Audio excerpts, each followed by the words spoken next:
बेटा आप परेशान ना हो, मैं हूं ना आपका बाबा, आप मेरे घर में रहोगी। किसी के माई के लाल में इतनी हिम्मत नहीं कि मेरी बेटी को गंदी नजर से भी देखे। आप परेशान ना हो। चलो शाबाश, खामोश हो जाओ। आपके बाबा को आपको इस तरह रोते देखकर तकलीफ होगी। आप तो अच्छी बच्ची हो, उठो और नमाज पढ़कर उनके लिए दुआए मगफरत करो। चलो शाबाश। सरमद साहब ने नूर के सर पर शफकत से हाथ रखते हुए उसे तसल्ली दी, जिस पर वो सरस बात में हिलाती अपने आंसू साफ करती वजू करने बाथरूम चली गई, तो पीछे वो भी कमरे से निकल गए। भाईजान मैं आ जाऊं? माविया ड्रेसिंग टेबल के सामने खड़ा यूनिवर्सिटी के लिए तैयार हो रहा था कि उसके रूम का दरवाजा नॉक होने के साथ समारिया की इजाजत तलब करती आवाज उसके कानों से टकराई। आ जाओ गुड़िया। समारिया की इजाजत तलब करने पर माविया ने उसे इजाजत दी, जिस पर वो रूम में दाखिल हुई और बगौर माविया को देखने लगी, जो कि ब्लैक पैंट के साथ व्हाइट टी शर्ट में मलबूस ड्रेसिंग के सामने खड़ा अपने बाल बनाने में मसरूफ था, जबकि उल्टे हाथ की चौड़ी कलाई में ब्लैक ही घड़ी पहनी हुई थी और इस ड्रेसिंग में वो बहुत ज्यादा हैंडसम लग रहा था। कोई काम था मेरी गुड़िया को? समारिया को खामोश खड़ा देख माविया ने कंगा ड्रेसिंग टेबल पर रखकर उसकी तरफ मुतवज्जा होते हुए पूछा। जी भाई, दरअसल मुझे आपसे इजाजत चाहिए थी। माविया के पूछने पर समारिया ने आहिस्ता से कहा। किस चीज की इजाजत चाहिए? भाई की जान को अपने भाई से? समारिया के कहने पर माविया ने नासमझी से पूछा। दरअसल भाई मैं चाह रही थी कि मैं ट्यूशन पढ़ा लूं मोहल्ले के बच्चों को, वैसे भी अपनी बहनों और भाई को तो पढ़ाती हूँ, तो इसी वक्त मैं बाकी के बच्चों को भी पढ़ा लूंगी, तो बस इसीलिए आपसे इजाजत चाहिए थी। माविया के पूछने पर समारिया ने उससे असल बात से आगाह किया। देखो गुड़िया, मैं जानता हूँ आप किस वजह से कह रही हो, क्योंकि कल शायद चाचू की बात आपने सुन ली थी जो उन्होंने मेरी बहनों को बोझ कहा। लेकिन आपने मेरा जवाब नहीं सुना कि मैंने कहा था कि मेरी बहनें मेरी ताकत हैं। ये सिर्फ लफ्जी बातें नहीं थी, मैंने दिल से कहा था। अभी आपका भाई जिंदा है और मुझे गवारा नहीं कि मेरे होते हुए मेरी बहनें कमाएं।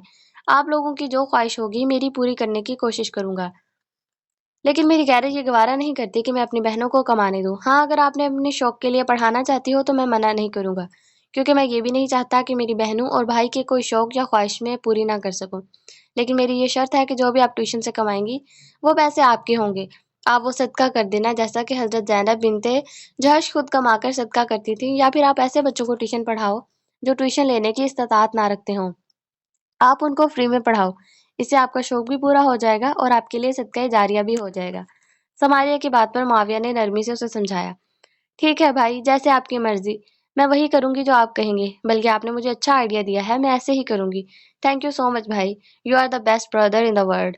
माविया की बात सुनकर समारिया ने चहकते हुए कहा, जिस पर माविया ने मुस्कुराते हुए प्यार से उसका माथा चूमा। अच्छा बस, अब देर हो जाएगी, चलो नाश्ता करते हैं, फिर मुझे तुम्हें कॉलेज ड्रॉप करके यूनी भी जाना है। माविया ने समारिया से कहा, जिस पर वो सर इस बात में हिलाती वहां से चली गई, तो पीछे माविया भी अपनी बाइक की चाबी और बैग लेकर बाहर चल दिया। माविया मामूल की तरह समारिया को कॉलेज ड्रॉप करके यूनिवर्सिटी पहुंचा था और अब अपनी बाइक पार्किंग में खड़ी करके खुद में मगन चाबी अपनी उंगली में घुमाता अंदर अपनी क्लास की तरफ जा रहा था। अभी वो अपनी क्लास के कुछ करीब ही पहुंचा था कि एक कांच की बोतल उड़ती हुई उसके पास आई, लेकिन इससे पहले कि वो उसे लगती, किसी ने उसे धक्का दिया तो वो मुखालिफ सिमत गिरा, जबकि धक्का देने वाला वजूद भी उसके साथ ही जमीन पर गिरा था और कांच की बोतल जमीन पर गिरती करचियों में तकसीम हो गई थी। कुछ गिरने की आवाज पर स्टूडेंट्स मुतवज्जा होते मामला समझने की कोशिश करने लगे थे। आप ठीक हैं? कहीं चोट तो नहीं आई आपको? मुकाबिल ने उठते हुए माविया से पूछा, जो कि अपने कपड़े झाड़ रहा था। जी अल्हम्दुलिल्लाह, मैं ठीक हूँ, आप ठीक हैं? मुकाबिल के पूछने पर माविया ने उसकी तरफ मुतवज्जा होते हुए पूछा। जी अल्हम्दुलिल्लाह, बस अल्लाह ने किसी बड़े नुकसान से बचा लिया। आज तो बच गए तुम, लेकिन हर दफा किस्मत साथ नहीं देती मिस्टर माविया गिलानी, इसलिए बी केयरफुल। कब क्या हो जाए किसको क्या पता। अभी वो दोनों आपस में ही बातें कर रहे थे कि चौधरी हामिद अली माविया के मुकाबिल आता हुआ जोमैनी अल्फाज में उसे धमकाने लगा था। सही कहा तुमने, हर दफा किस्मत साथ नहीं देती चौधरी हामिद अली, क्योंकि ये किस्मत मेरा रब लिखता है और वो किसी बेकसूर के साथ ज्यादती नहीं करता। यू नो, उसकी इजाजत के बगैर कोई पत्ता भी नहीं हिल सकता, तो फिर नुकसान पहुंचाना तो दूर की बात। और ये जामिया है, यहाँ सब पढ़ने आते हैं, मेरी तुमसे कोई पर्सनली दुश्मनी नहीं है, इसलिए तुम भी ये फजूल के काम करने के बजाय अपनी पढ़ाई पर फोकस करो तो बेहतर होगा, तुम्हारे लिए भी और मेरे लिए भी, क्योंकि रोज का तमाशा ना तुम्हारे लिए अच्छा साबित होगा और ना ही मेरे लिए। अगर तुम्हें मुझसे कोई परेशानी है तो तुम अपने रास्ते में, मैं अपने रास्ते। तुम मेरे लिए अजनबी और मैं तुम्हारे लिए, यही हम दोनों के लिए बेहतर है। उम्मीद है तुम समझ गए होगे। चौधरी हामिद अली की बात सुनकर माविया ने संजीदगी से कहा, जबकि बाकी सब खामोश तमाशाई बने उन दोनों को देख रहे थे। क्या हो रहा है यहाँ? किस बात का तमाशा लगाया हुआ है आप लोगों ने?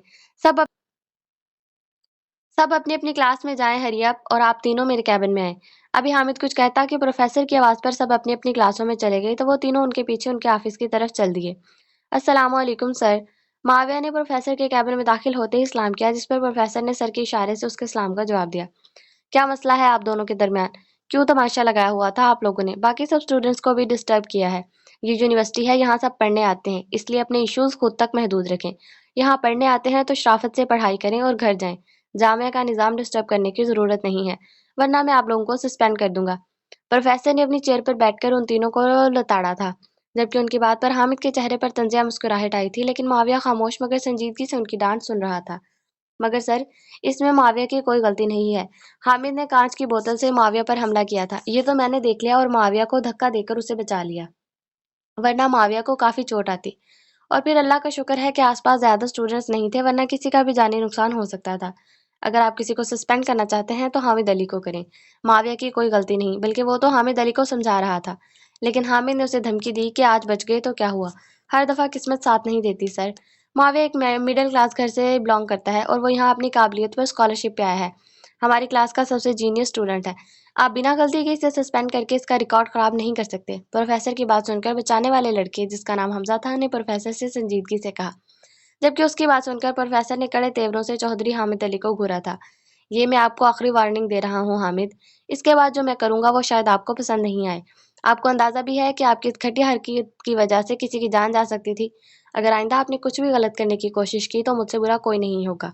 अब जाएं अपनी अपनी क्लास में, और अब मुझे शिकायत का मौका नहीं मिलना चाहिए। हमजा की बात सुनकर प्रोफेसर ने उसे घूरते हुए तनबीह की, जिस पर वो गुस्से से खोलता हुआ वॉकआउट कर गया। तो पीछे हमजा और माविया भी सर के कैबिन से निकल गए। आपका बहुत बहुत शुक्रिया, आपने मेरी मदद की। अल्लाह आपको इसका बेहतरीन अजर दे, आमीन। माविया ने कैबिन से बाहर निकलकर हमजा का शुक्रिया अदा किया। आप शुक्रिया अदा करके मुझे शर्मिंदा कर रहे हैं। एक दूसरे की मदद करना हमारा फर्ज है। खैर, हमारा एक ग्रुप है और मैं आपको भी अपने ग्रुप में शामिल होने की दावत दूंगा। क्या आप मेरी दावत कबूल करेंगे? माविया के शुक्रिया अदा करने पर हमजा ने शाइस्तगी से कहने के साथ उसे अपने ग्रुप में शामिल होने की दावत दी। माविया मुस्कुरा दिया।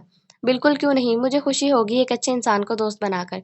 माविया ने हमजा के ऑफर को कबूल करते हुए कहा, चलो फिर मैं तुम्हें अपने ग्रुप से मिलवाता हूँ। हम सब भी मिडिल क्लास से ही बिलोंग करते हैं, बस एक लड़का है अंश, वो अमीर फैमिली से है। वैसे तो हम किसी अमीर शख्स को अपना ग्रुप मेंबर नहीं बनाते, क्योंकि ज्यादातर लोग अपनी अमीरी का बहुत रौब झाड़ते हैं। लेकिन अंश सबसे मुख्तलिफ है। वो हमारे जैसा है, उसमें तकब्बुर और गरूर नाम की कोई चीज नहीं है। इसलिए ही वो अभी तक हमारा दोस्त होने के साथ हमारा ग्रुप मेंबर भी है। माविया के हामी भरने पर हमजा उसके साथ चलता उसे अपने ग्रुप के बारे में आगाह करने लगा, जबकि माविया मुस्कुराते हुए उसकी बातें सुन रहा था। रात का वक्त था और खजीना डिनर के बाद अपने कमरे में बैठी स्टडी करने में मसरूफ थी कि साइड टेबल पर रखा उसका मोबाइल बजा, जिस पर वो बुरा सा मुंह बनाती देख के कालियास कहती फोन कान से लगा गई।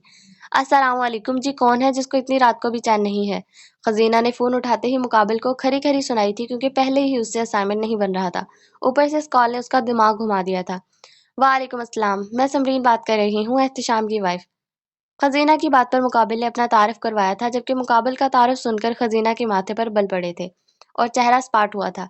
जी फरमाएं, मेरे लालची एक्स शोहर के बच्चों की माँ, किस वजह ने आपको मुझे नाचीज को फोन करने पर मजबूर कर दिया है? मुकाबिल की बात सुनकर खजीना ने संजीदगी से मगर तंजिया कहा था, मैं ये नहीं कहूंगी कि मैं शर्मिंदा हूँ और ना ये कहूंगी कि एहतशाम ने जो किया सही किया, क्योंकि ना मुझे इन बातों का इल्म था। हाँ, आज मैंने तुम्हारा शुक्रिया अदा करने के लिए फोन किया है, क्योंकि तुम एहतशाम से तलाक ले रही हो, क्योंकि तुम अकेली हो, तुम्हारी सपोर्ट पर तुम्हारे घर वाले हैं। लेकिन मैं एक ऐसी बेबस माँ और बेबस बीवी हूँ जो अपने बच्चों की खातिर एहतशाम को उसके गुनाह के बावजूद भी कबूल करूंगी, क्योंकि एहतशाम मेरे बच्चों का बाप है और मेरी सपोर्ट पर कोई नहीं है जिसकी बिना पर मैं एहतशाम से अलहदगी इख्तियार करूँ। मुझे कैसे भी मगर एहतशाम के साथ ही रहना है, और इस बात में कोई शक नहीं कि एहतशाम ने मुझे कभी कोई तकलीफ नहीं दी, मुझे और मेरे बच्चों को हमेशा खुश रखा है। और ना ही एहतशाम लालची तबीयत का इंसान था, लेकिन उसके वालिदैन ने उसे लालची बनने पर मजबूर किया, उसे पैसों के सुहाने ख्वाब दिखाए, क्योंकि मैं एक मिडिल क्लास फैमिली से बिलोंग करती हूँ और साइम ने मुझसे पसंद की शादी की थी। आज तक मेरे ससुराल वालों ने मुझे कबूल नहीं किया। हालांकि अब तो मैं उसकी दो बेटियों की माँ हूँ, लेकिन आज भी मेरे ससुराल में मेरा कोई मुकाम नहीं है। मैं और एहतशाम अपनी फैमिली के साथ अलग रहते हैं। मेरे सास ससुर ने आज तक मुझे और मेरी बेटियों को कबूल नहीं किया, क्योंकि उनका कहना था अगर बेटा होता तो शायद हमें कबूल कर लेते, लेकिन दोनों बेटियां हैं, इस वजह से मुझे मेरा मुकाम नहीं मिला। खैर, मैंने तुम्हें फ़ोन अपनी आपबीती बताने के लिए नहीं किया और ना ही तुम्हें एहतशाम की सफाई देने के लिए किया है। मैं तुम्हारी तहे दिल से शुक्रगुजार हूँ कि तुमने साइम को जेल से रिहा करवा कर मेरी बेटी की ज़िंदगी मुझे लौटाई है। मेरी बेटियां अपने बाप से बहुत अटैच्ड हैं, छोटी वाली तो बहुत ही ज़्यादा। اپنے بابا کی جدائی کے غم میں اس نے خود کی طبیعت بگاڑ لی۔